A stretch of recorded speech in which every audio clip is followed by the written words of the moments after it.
কক্সবাজার শহরে বিমান সম্প্রসারণে ভূমি অধিগ্রহণের জন্য স্থানীয়দের উচ্ছেদ চেষ্টাকে কেন্দ্র করে বিমানবাহিনীর সদস্যদের সঙ্গে এলাকাবাসীর সংঘর্ষের ঘটনা ঘটেছে। এতে এক যুবক নিহত এবং বেশ কয়েকজন আহত হয়েছেন। সোমবার বেলা 12টার দিকে কক্সবাজার পৌরসভার সমিতিপাড়া এলাকায় এ ঘটনা ঘটে। নিহত শিহাব কবির নাহিদ একই এলাকার নাসির উদ্দিনের ছেলে। তিনি পেশায় ব্যবসায়ী। তবে তাৎক্ষণিকভাবে আহতদের নাম ও পরিচয় নিশ্চিত হওয়া যায়নি। সংঘর্ষে একজন নিহত এবং 5 জন চিকিৎসাধীন থাকার তথ্যটি নিশ্চিত করেছেন কক্সবাজার জেলা সদর হাসপাতালের পুলিশ বক্সের কর্তব্যরত ইনচার্জ সাইফুল ইসলাম। এর আগে আন্তঃবাহিনী জনসংযোগ পরিদপ্তর ISPR থেকে জানানো হয়, কক্সবাজারে বিমান ঘাঁটিতে হামলা চালিয়েছে দুর্বৃত্তরা। স্থানীয় প্রশাসন ও বাংলাদেশ বিমান বাহিনীর সদস্যরা পরিস্থিতি সামাল দেওয়ার চেষ্টা করছেন।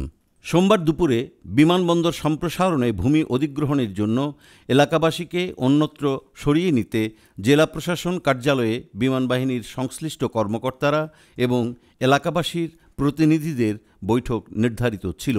এ লক্ষ্যে বেলা 12টার দিকে সমিতিপাড়ার বাসিন্দা জনৈক মোহাম্মদ জাহিদ সহ আরও কয়েকজন ইজি বাইক যোগে জেলা প্রশাসন কার্যালয়ে আসছিলেন।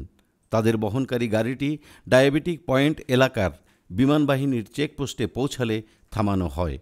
এ সময় বিমানবাহিনীর সদস্যরা জাহিদকে গাড়ি থেকে নামতে বলেন। এক পর্যায়ে তারা তর্কে জড়ান। পরে তাকে নিয়ে যাওয়ার চেষ্টা করলে খবর পেয়ে এলাকাবাসী ঘটনাস্থলে জড়ো হয়। এলাকাবাসী জাহিদকে নিয়ে যেতে বাধা দিলে সংঘর্ষ শুরু হয়। সংঘর্ষের এক পর্যায়ে বিমানবাহিনীর সদস্যরা এলাকাবাসীকে ছত্রভঙ্গ করতে ফাঁকা গুলি করেন। এতে অন্তত 10-15 জন আহত হন। পরে স্থানীয়রা কয়েকজনকে উদ্ধার করে কক্সবাজার জেলা সদর হাসপাতালে নিয়ে গেলে কর্তব্যরত চিকিৎসক একজনকে মৃত ঘোষণা করেন। কক্সবাজারের জেলা প্রশাসক মোহাম্মদ সালাউদ্দিন বলেন, এ ঘটনায় একজন নিহত ও আরও কয়েকজন আহত হয়েছেন। ঘটনার সূত্রপাত কিভাবে তা উভয় পক্ষের সঙ্গে আলোচনা করে জানানো হবে।